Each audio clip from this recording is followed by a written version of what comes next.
الحمدللہ رب العالمین والعاقبۃ للمتقین والصلاۃ والسلام علی رسول محمد وآلہ وصحبہ اجمعین۔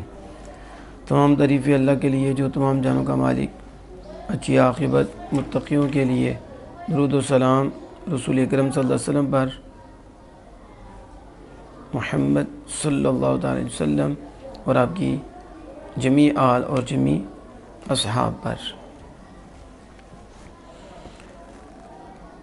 یہاں آپ اس چیز کو بھی اپنے ذہن میں رکھیں کہ حدیث پاک میں بسم اللہ کے ساتھ ابتدا کرنے کی ترغیب دلائی گئی ہے کہ جو ہر اچھا کام بسم اللہ سے کرے تو وہ کام کامل البرکہ ہوتا ہے، وہ ناقص البرکہ نہیں رہتا۔ ہر ذی شان کام، کل امرٍ ذی بال لم یبدأ بسم اللہ، ہر وہ ذی شان کام جس کا آغاز اللہ کے نام سے ہو وہ اقتا نہیں رہتا، ابتر نہیں ہوتا، کامل برکہ ہوتا ہے۔ اور حدیث پاک میں یہ بھی آیا ہے کہ ہر ذی شان کام جس کا آغاز اللہ کی حمد سے نہ ہو وہ ابتر ہوتا ہے۔ وہ کیا ہوتا ہے؟ ابتر ہوتا ہے۔ تو اب کس پہ عمل کریں؟ اگر شروع کرتے ہیں بسم اللہ پہ تو ابتدا تو ہو گئی، اس کے بعد الحمد سے کرتے ہیں تو حدیث پاک پہ کیسے عمل ہوگا؟ ابتدا تو ایک سے ہی ہوگی نا کہ دو سے ہوگی؟ جب بسم اللہ سے ہوگی تو ہم سے ابتدا ہوئی، تو جب الحمد سے ہوئی تو بسم اللہ سے ہوئی، تو ظاہری طور پر تو یہ ٹکراؤ نظر آتا ہے۔ کیا نظر آتا ہے؟ تو جو خود دین سمجھے تو وہ تو کہے گا جی حضور کا فرمان بھی ٹکرا ہے، یہی کہے گا نا۔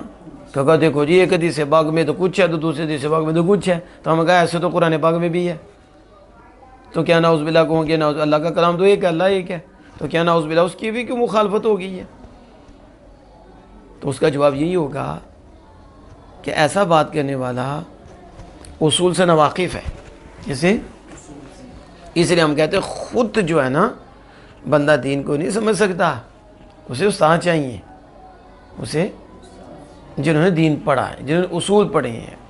خود حدیث کو سمجھ کر دیکھو آج کے حالات بن کے خود سمجھ رہے ہیں، ہم خود سمجھیں گے، تو خود کیسے سمجھو گے؟ اس کے تو اصول ہوتے ہیں۔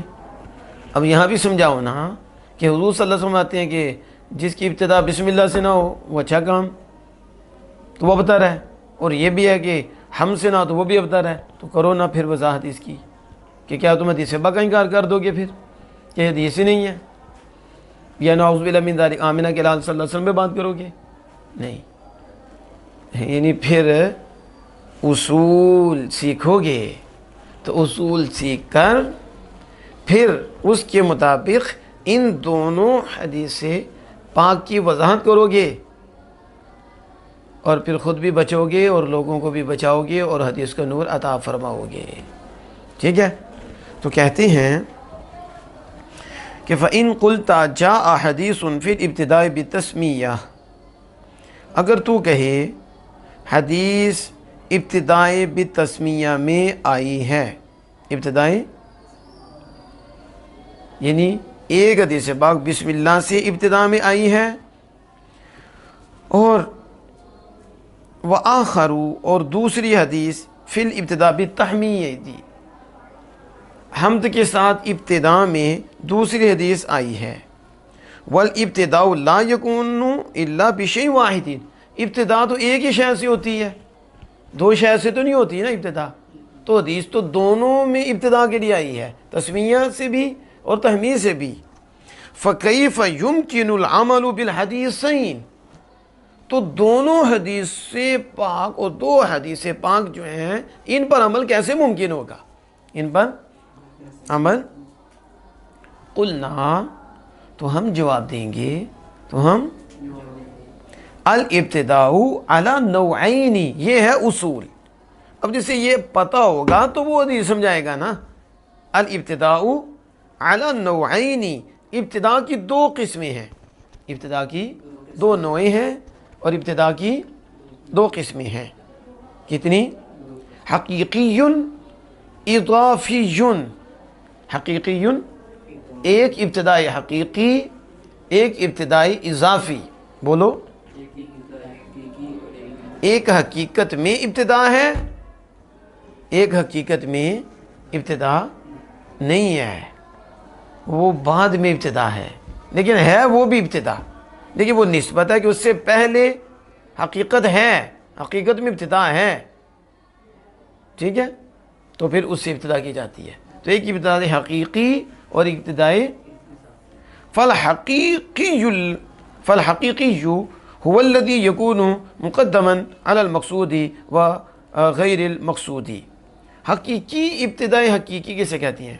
ابتدائی جسے حقیقتاً ابتدا ہوتی ہے وہ ہوتی ہے جو مقصود اور غیر مقصود پر مقدم ہو، جو یعنی ابتدائی حقیقی وہ ہوتی ہے جو مقصود اور جو مقصود نہیں اس سے پہلے ہو، مقصود اور غیر مقصود سے پہلے ہو، اسے کیا کہتے ہیں؟ حقیقتاً آغاز۔ حقیقتاً یعنی مقصود اور غیر مقصود سے پہلے جو آغاز ہو اسے کیا کہتے ہیں؟ حقیقی، ابتدائی۔ والإضافی هو الذي يكون مقدما على المقصود، اور جو اضافی ہوتی ہے، ابتدائی اضافی، وہ مقصود پر مقدم ہوتی ہے، یعنی مقصود سے پہلے ہوتی ہے۔ کسے؟ اور حقیقی مقصود اور غیر مقصود سے پہلے ہوتی ہے، مقصود اور اضافی خاص ہو گئی کہ یہ مقصود سے پہلے ہوتی ہے، غیر مقصود سے نہیں، مقصود پہلے ہوتی ہے۔ وہ متأخراً عن غیر المقصود، اور غیر مقصود کے بعد ہوتی ہے، غیر مقصود سے پہلے ہوتی ہے اور جو غیر مقصود ہے اس کے بعد ہوتی ہے، اس کے بعد ہوتی ہے۔ فحدیث التسمیتی محمول علی الاول وحدیث التحمید علی الثانی، یعنی جو حدیث پاک میں آیا کہ بسم اللہ سے آغاز کیا جائے، اس حدیث کو ابتدائی حقیقی پر محمول کیا جاتا ہے۔ کس پہ کہا جاتا ہے؟ اس سے مراد ابتدائی حقیقی ہے، تو ابتدائی حقیقی مقصود ہو اور غیر مقصود ان دونوں سے پہلے ہوتی ہے۔ اور حدیث التحمیدی علی الثانی، اور جو حمد سے آغاز کی حدیث پاک ہے اس کو ثانی یعنی ابتدائی اضافی پر محمول کرتے ہیں۔ کس پر محمول کرتے ہیں؟ تو لہذا حدیث پاک میں کوئی ٹکراؤ نہیں۔ حدیث جو حضور نے فرمایا کہ حدیث شاہکام جس کا آغاز اللہ کے نام سے ہو، تو یہ وہ ابتدا ہے، یہ وہ جو مقصود اور غیر مقصود سے پہلے ہے، مقصود اور جو فرمایا کل امن ذیبان لم یبدا بحمد اللہ، کہ حمد سے آغاز کیا جائے، تو اس سے مراد نے اضافی، ابتدائی اضافی جو کس سے پہلے ہو، مقصود سے اور غیر مقصود کے بعد ہو، غیر۔ اب دیکھ لو آپ کہ بسم اللہ جو ہے یہ مقصود کیا ہے آگے، یعنی علم نحو، کیا مقصود ہے؟ علم نحو، اس سے پہلے ہے کہ نہیں؟ اور غیر مقصود علم نحو کے علاوہ تو مقصود نہیں نا، اور اس سے پہلے بھی ہے، اس سے، اور دیکھو اس کے بعد پھر آغاز ہوا الحمد سے، کسے؟ تو الحمد سے پہلے دیکھو ابتدائی حقیقی ہے کہ نہیں؟ کیونکہ ابتدائی حقیقی مقصود اور غیر مقصود سے پہلے ہوتی ہے، مقصود۔ تو اب یہ الحمد تو پہلے جو ہوئی تو اضافی ہو گئی، کیا ہو گئی؟ اضافی، اس، اور یہ مقصود سے پہلے ہوتی ہے۔ مقصود کیا؟ علم نحو، تو علم نحو سے پہلے ہے کہ نہیں؟ لیکن جو غیر مقصود ہے اس کے بعد ہوگی، غیر جو مقصود نہیں اس کے بعد ہوگی۔ لہذا اس طرح دونوں حدیث پاک میں تطبیق ہو جائے گی۔ کیا ہو جائے گی؟ ایک ہوگی کہ بسم اللہ میں ابتدائی حقیقی ہے، ابتدائی، تو ابتدائی حقیقی سے پہلے کوئی نہیں. ابتدائی، لیکن جو ابتدائی اضافی ہوتی ہے اس سے پہلے ابتدائی حقیقی ہوتی ہے. اس ابتدائی تو دیکھو ابتدائی حقیقی بسم اللہ میں ہو گئی، اس پہ عمل ہو گیا، اور ابتدائی اضافی الحمد میں ہو گیا. تو لہذا ابتدا دو ہی ہوئی، تو دونوں حدیث و باب پہ عمل ہوگا. ایک ابتدائی حقیقی وہ ہے بسم اللہ سے ابتدا، اور ہے ایک ابتدائی اضافی وہ ہے الحمدللہ اور اس سے بھی آغاز. اور اس طرح دونوں حدیث و باب پر عمل ہو جائے گا، عمل ہو جائے گا، اور یوں اس میں تطبیق بھی ہو جائے گی. اب اصول سمجھ میں آ گیا. اب آگے دیکھیں، مصنف نے فرمایا رب العالمین، تمام تعریفیں اللہ کے لیے جو تمام جہانوں کا مالک. اور رب العالمین کیا یجوز فیہ ثلاثۃ اوجہ من الاعراب، اس میں اعراب کی 3 وجہیں جائز ہیں. اعراب کی یعنی اس میں اعراب کی 3 وجوہ ہیں. کتنی؟ الجر علی انہ صفت اسم جلالہ، کہ یہ مجرور ہو، اس کے نیچے زیر دی جائے، جر دی جائے، اس بنیاد پر یہ اللہ اسم جلالہ کی صفت ہے. یعنی الحمدللہ اللہ رب العالمین، اللہ اسم جلالہ موصوف ہو اور رب العالمین اس کی صفت. تو ظاہر جو موصوف ہوگا وہی صفت ہوگی، تو موصوف مجرور ہے تو صفت بھی، تو لہذا اسے رب العالمین پڑھا جائے، یعنی جر دی جائے. دوسری وجہ والرفع علی انہ خبر مبتدا محذوف، کہ یہ اس پہ رفع ہو، کیا ہو؟ اس بنیاد پر کہ یہ مبتدا محذوف کی خبر ہے. مبتدا یعنی الحمدللہ ہوا رب العالمین، ہوا تو ہوا مبتدا محذوف اور رب العالمین اس کی خبر ہوگی، تو خبر مرفوع ہوتی ہے، تو اسے رفع پڑھا جائے. والنصب على انه مفعول الفعل المقدر اعنی، ٹھیک ہے. تیسری وجہ نصب پڑھنا ہے، کیا؟ یعنی اس کے اوپر فتح آئے، رب العالمین، اس بنیاد پر یہ فعل مقدر کا مفعول بھی ہے. فعل وہ فعل مقدر کیا ہے؟ اعنی، وہ اعنی رب العالمین، یعنی اللہ سے مراد رب العالمین، رب العالمین. کہتے ہیں لا یقال الہ، لا یقال انہ لا یصح الوجہ الاول. کہتے ہیں کہ یہ نہیں کہا جا سکتا کہ اول وجہ درست نہیں ہے.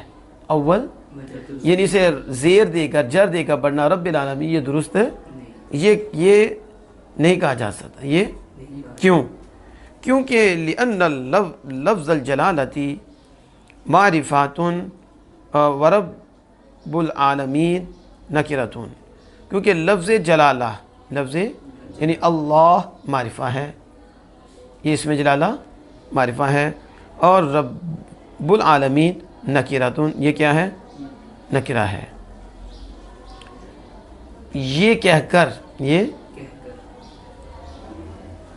رب کے نیچے جر کا انکار نہیں کیا جا سکتا، انکار. حالانکہ آپ نے پڑھا کہ معرفہ موصوف ہو تو صفت بھی معرفہ ہی ہوتی ہے، صفت بھی. تو اب یہاں کوئی کہے کہ اللہ اس میں جہاں معرفہ ہے، رب العالمین نکرہ ہے، لہذا یہ اس کی صفت نہیں بنے گی. تو جب صفت نہیں بنے گی تو اسے جر نہیں دے سکتے، اسے کہتے ہیں یہ درست ہے نہیں. کیوں؟ لِأَنَّا نَقُولُ إِنَّ إِضَافَةَ الرَّبِّ إِلَى الْعَالَمِينَ مَعْنَوِيَّةٌ، ہم کہیں گے کہ رب کی اضافت، یہ صفت مشبہ جو رب ہے اس میں، اس کی اضافت عالمین کی طرف معنوی ہے. کون سی ہے؟ اضافت معنوی ہے. کیوں معنوی کیسے ہے؟ معنوی جبکہ ہم نے پڑھا کہ اسم فاعل، اسم مفعول، صفت مشبہ، صفت ان کی اپنے معمول کی طرف جو اضافت ہوتی ہے وہ لفظی ہوتی ہے، معنوی نہیں ہوتی. کون سی ہوتی ہے؟ جو معنوی ہوتی ہے وہ تعریف کا فائدہ دیتی ہے، وہ تخصیص کا فائدہ دیتی ہے، لیکن جو لفظی ہوتی ہے وہ تعریف کا فائدہ نہیں دیتی اور وہ تخصیص کا فائدہ وہ صرف تخفیف کا فائدہ دیتی ہے. کس کا؟ یہ سمجھیں. بس جب آپ کہتے ہیں ضارب زیدین، ضارب، تو اب آپ دیکھو، آپ غور کرو کہ ضارب عامل ہے اور اس کا معمول زید ہے، اس کا، اور یہ زید اس کا فاعل ہے اور یہ خود اس میں فاعل ہے اور یہ عامل عمل کر رہا ہے، زید کو رفع دے رہا ہے، لیکن لفظاً نہیں ہے، لفظاً نہیں ہے، محلاً. تو زید فاعل ہے. اس کو ضارب زیدین کو آپ یوں بھی پڑھ سکتے ہیں، ضارب زیدن. کیا پڑھ سکتے ہو؟ زید مارتا ہے، زید. اب آپ اس کو ہلکا کرنے کے لیے آپ کہتے ہو ضارب زیدین. کیا کہتے ہو؟ معنی یہی ہے، زید مارتا ہے. تو بتاؤ کیا مانوی میں کوئی چینجنگ آئی؟ بولو. اس لیے سے مانوی نہیں کہہ رہے، اس حساب سے لفظی کہتے ہیں. اسے بس لفظ میں اختصار ہوا، تنوین گر گئی. ضاربون تھا نا، تو تنوین اضافت کی وجہ سے گر گئی نا، تو لفظ ہلکا ہو گیا نا. تو بس یہی تخفیف کا فائدہ دیتی ہے اضافت لفظی، کہ جب صفت کا صیغہ معمول کی طرف مضاف ہوتا ہے تو یہ اضافت لفظی ہوتی ہے اور یہ لفظ میں تخفیف کا فائدہ دیتی ہے کہ لفظ کم ہو جائے گا، یعنی اس میں تنوین گر گئی، کمی آ گئی، لیکن معنی میں تخصیص اور تعریف کا فائدہ نہیں دیتی. اب اس کی سمجھ آ گئی نا. جبکہ رب العالمین صفت کا صیغہ معمول کی طرف مضاف، جب یہ مضاف ہے تو پھر اضافت لفظی ہوئی، تو جب لفظی ہوئی تو نکرہ کا فائدہ دیتی ہے، یہ تعریف کا فائدہ دیتی نہیں. تو اس میں جلالت معرفہ ہے، تو پھر یہ صفت کیسے بنے؟ تو لہذا انہوں نے یہ کہہ کر اس میں جر کا انکار کرنا اور کہنا یہ درست نہیں، یہ بات ٹھیک نہیں. کیونکہ ہم کہیں گے کہ یہاں جو رب جو اسم ہے اس کی اضافت عالمین کی طرح لفظی نہیں، مانوی ہے. کیا ہے؟ اب سوال ہوگا کہ مانوی پھر کیسے ہے؟ مانوی کیسے ہے؟ سنیں. کہتے ہیں لِأَنَّ رَبَّ ہاہُنَا وَإِنْ كَانَ بَمَانَ الرَّابِّ، بمعنی اسم الفاعلی، اسم کیونکہ اس میں رب اس جگہ اگرچہ راب کے معنی، راب جو اسم فاعل ہے، راب اس کے معنی میں ہے، اس کے، پھر بولو کیا ہے؟ راب کے معنی میں، راب جو اسم فاعل ہے، کیا ہے؟ اسم فاعل ہے، اسم الفاعلی. مگر انہو بمان الماضی الکائنی فی ضمن الاستمرار، مگر یہ ماضی کے معنی میں ہے، مگر یہ ماضی کے معنی میں جو استمرار کے ضمن میں ہے. کس کے؟ ماضی کا معنی جو ہے استمرار کے ضمن میں، یعنی کس کے؟ استمرار کے اندر. ظاہر توبہ تو ماضی نہیں ہے تو اس میں فاعل، لیکن ماضی کے معنی میں ہے. کس کے؟ اور وہ ماضی کا معنی استمرار کے اندر ہے. کس کے؟ کیسے؟ کہتے ہیں جیسے نحو قولی تعالی، جیسے اللہ تعالیٰ کا فرمان خالق اللیل والنہار، کیا؟ دن اور رات کا خالق. دن کس کا خالق؟ تو اس کا یہ کیا مطلب ہے کہ بس ایک وقت دن اور رات بدلتے رہتا ہے؟ دن اور رات کو پیدا کرنے والا استمرار ہے. کیا ہے؟ یہ کس کے معنی میں ہے؟ استمرار. تو یہاں معنوی اضافت ہوگی، لفظی نہیں ہوگی. کیا ہوگی؟ لفظی. تو جیسے اللہ تعالیٰ کا فرمان یعنی دن اور رات مسلسل، اس کا پیدا کرنے والا کون ہے؟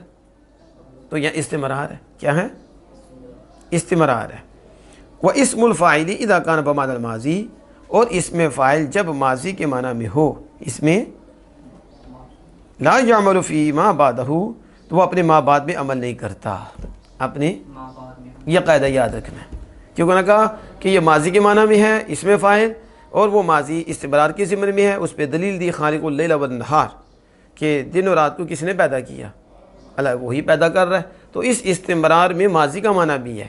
تو جب اس میں فاعل ماضی کے معنی میں ہو تو اپنے ما بعد میں عمل ہی کرتا، جو میں نے بتایا تھا کہ اس میں فاعل، اس میں موصوف و شبہ جب اپنے معمول کی طرف مضاف ہوتی ہیں تو اضافت لفظی ہوتی ہے. لیکن کہتے ہیں کہ جب اس میں فاعل ماضی کے معنی میں ہو، کس کے؟ تو اپنے ما بعد میں عمل ہی نہیں کرتا، تو معمول کیسے بنے گا؟ تو پھر اضافت لفظی کیسی ہوگی؟ تو جب اپنے ما بعد میں عمل ہی کرے گا تو پھر یہاں کیا ہوگی؟ اضافت معنوی، اضافت لفظی. تو اس میں فاعل جب ماضی کے معنی میں ہو، لا یعمل فی ما بعدہ، تو اپنے ما بعد میں عمل نہیں کرتا، فلا یکون مضاف الی ممولھا، تو پھر اس میں فاعل اپنے ممول کی طرف مضاف نہیں ہوگا. جو میں نے بات کی اپنے، جیسے خالق اللیل والنہار، اب اپنے ممول کی طرف مضاف نہیں ہے تو اس میں فاعل، کیونکہ یہ ماضی کے معنی میں، تو ماضی کے معنی میں جب اس میں فاعل ہو تو اپنے ما بعد کی معمول کی طرف وہ اپنے ما بعد میں عمل نہیں کرتا، اور ما بعد کی طرف وہ مضاف، ما بعد معمول کی طرف مضاف نہیں ہوتا. حتی یکون الاضافۃ، یہاں تک کہ وہ اضافت لفظی ہو، یعنی اپنے معمول کی طرف مضاف ہو تو اضافت لفظی ہو نا. تو جب ماضی کے معنی میں ہوگا تو پھر اپنے معمول کی طرف مضاف نہیں ہوگا، تو جب اپنے معمول کی طرف مضاف نہیں ہوگا تو اضافت لفظی نہیں ہوگی، تو کیا ہوگی؟ اضافت. وَلِأَنَّهُ بعد تخفیفی، اور اس لیے بھی ایک اور بات کرتے ہیں، اس لیے بھی کہ تخفیف کے بعد، کس کے؟ تخفیف کے بعد بمنزلۃ الاعلام الغالبہ، یہ تخفیف، اور اس لیے بھی کہ یہ تخفیف کے بعد ان اعلام کے مرتبہ پہ ہوتے ہیں جو غلبتاً اعلام بن جاتے ہیں. کیا؟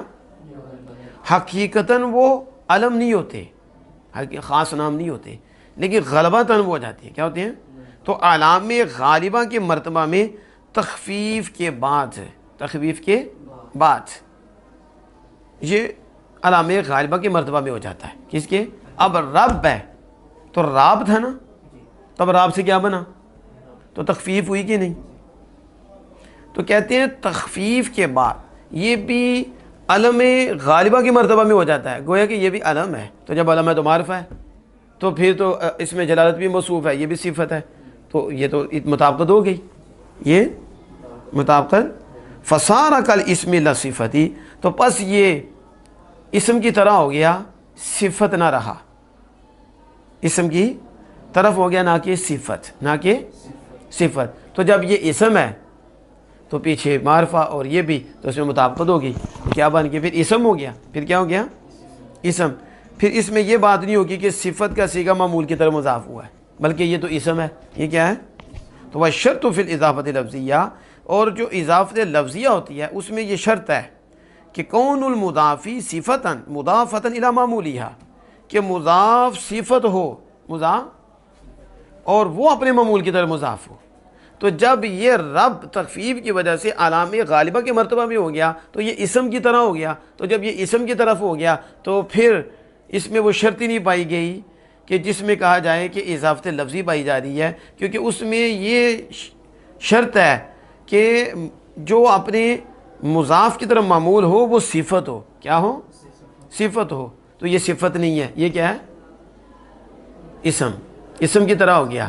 تو جب یہ اسم کی طرح ہو گیا تو اب اس میں اضافت لفظی کی بات ہی نہیں ہو سکتی، اضافت بات نہیں ہو سکتی. سمجھ آ گئی؟ تو اس لیے یہ مختلف جواب دیے کہ رب العالمین پڑھنا درست ہے. رب العالمین، کہ یہ کہنا کہ وہ نکرہ ہے تو وہ معرفہ ہے، نہیں. ہم نے اصول سے اس کو واضح کر دیا کہ بالکل پڑھنا جائز ہے کہ جب اس میں فاعل ماضی کے معنی میں ہو، ٹھیک ہے، تو اضافت معنوی ہوتی ہے. اضافت دوسرا یہ ہوتا ہے کہ یہ اپنے معمول کی طرف مضاف ہو، تو یہاں معمول کی طرف پہ مضاف نہیں ہے تو پھر اضافت لفظی ہو.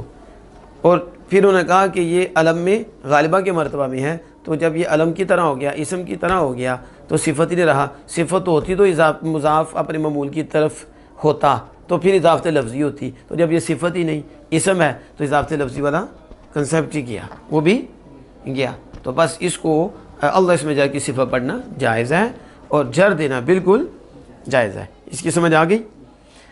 آگے فرماتے ہیں رب ثم الرب فی اللغت پرورندہ. رب لغت میں پالنے والے کو کہتے ہیں. پرورندہ آپ نے پڑھا تھا، پرور امر، کیا پڑھا تھا؟ تو آپ نے پڑھا تھا کہ اس کے حق میں نون دال ہے بڑھاتے ہیں، اضافہ کرتے ہیں اور اس سے پہلے زیر دے دیتے ہیں، تو پھر کیا بن جاتا ہے؟ پرورندہ. اب دیکھو نا، را کو زیر دے دی اور نون دال ہے، پرورندہ پالنے والا، جس کو آپ کہہ رہے ہو رب پالنے والا، اور مربی بھی پالنے والا. تو کہتے ہیں لغت میں پرورندہ و مالک را نیز گویند، اور مالک کو بھی رب کہتے ہیں، لیکن وفل اصطلاحی، اور اصطلاح میں کسے کہتے ہیں؟ اصطلاح شرع میں هو الموجود المبقی ولا یفنی، اصطلاح میں اسے کہتے ہیں جو موجود ہو، جو باقی ہے، باقی رکھنے والا ہے، باقی ہے اور اسے فنا نہیں ہے، اسے رب کہتے ہیں، موجود، مبقی، اور اسے فنا نہیں ہے، یعنی ہمیشہ سے ہے، ہمیشہ رہے گا، اصطلاح میں اسے رب کہتے ہیں، اصطلاح میں۔ وقال بعض العلماء الرب والخالق ابتداء والمربی غذاء والغافر انتہاء، بعض علماء نے یہ کہا کہ رب وہ ابتداءً خالق ہے، رب وہ خالق ہے ابتداءً، ابتدا کے اعتبار سے وہ رب ہے، ابتدا کے یعنی رب پیدا کرنے والا ابتدا کے اعتبار سے، کس سے؟ اور غذا کے اعتبار سے مربی ہے، غذا کے اعتبار سے پالنے والا، غذا سے پرورش، تو غذا کے اعتبار سے، اور بخشنے والا انتہا کے اعتبار سے، کسے؟ تو کہا رب ابتداءً خالق ہے اور غذا کے اعتبار سے مربی ہے اور بخشنے کے اعتبار سے، انتہا کے اعتبار سے غافر ہے، بخشنے والا ہے۔ اللہ وہو اسم اللہ الاعظم، وہو، یہ بھی بات کی، کہتے ہیں یہ اللہ کا اسم اعظم ہے، یہ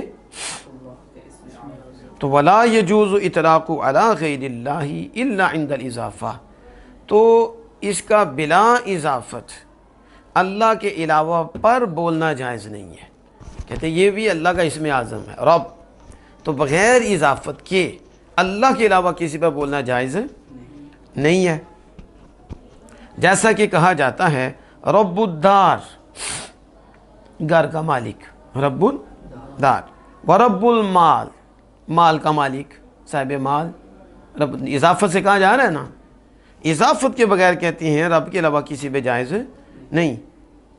والعالم اسم لما یعلم به، العالمین، کیا ہے لفظ؟ تو عالمین عالم کی جمع ہے، کس کی؟ عالم کسے کہتے ہیں؟ کہتے ہیں یہ نام ہے اس کا جس کے ذریعے جانا جائے، کس کے؟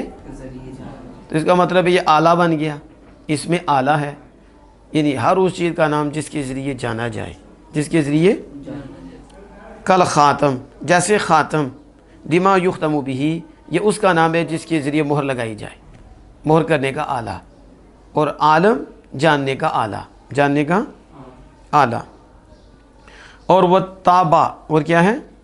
لما یتبع به، اور تابع اتباع کرنے کا آلہ، چھاپنے کا، یہ سارا آگے آئے گا۔ ثم غلب فیما یعلم بالثانی، پھر یہ جو عالم کا لفظ ہے یہ اس میں غالب آ گیا، اس میں، کس میں؟ کہ جس کے ذریعے ثانی کو جانا جائے، اب ہر چیز کے جانے کا آلہ نہیں، بلکہ یہاں کیا ہو گیا؟ اسمی معنی غالب آیا ہے، کس کا؟ وصفی نہیں، کہ ہر چیز کے جاننے کا آلہ، اسمی، یعنی پھر یہ غالب آیا۔ ایسا ہوتا ہے کہ وصف کے لیے وضع کیا جاتا ہے لیکن غلبتاً اسم میں استعمال ہوتا ہے، تو اسے کہتے ہیں غلبہ، غالب آ گیا ہے، اور کبھی ایسا ہوتا ہے اسم ہوتا ہے لیکن وصف میں استعمال ہو جاتا ہے تو غلبتاً استعمال ہوتا ہے، تو پھر یہ غالب آیا ہے اسمی معنی، وہ کیا؟ کہ جس کے ذریعے رب کو جانا جائے اور جس کے ذریعے ثانی کو جانا جائے اسے عالم کہتے ہیں، اسے، تو ثانی جس سے پہچانا جائے، جس سے ثانی کو جانا جائے اسے کیا کہتے ہیں؟ عالم، بولو، اسے کیا کہتے ہیں؟ عالم۔ اس میں اسمی معنی غالب آیا، وہ کیا ہے؟ جس کے ذریعے ثانی کو جانا جائے۔ وہ کل ما سواہ من الجواہر والاعراض، اور وہ کیا ہے؟ اور ہر وہ چیز اس کے سوا، ہر وہ چیز اللہ کے سوا، جواہر اور اعراض، جتنے بھی جوہر ہیں، جتنے بھی اعراض ہیں، یہ سارے ہی عالم ہیں، ما سوائے اللہ، یہ سارے جوہر اور اعراض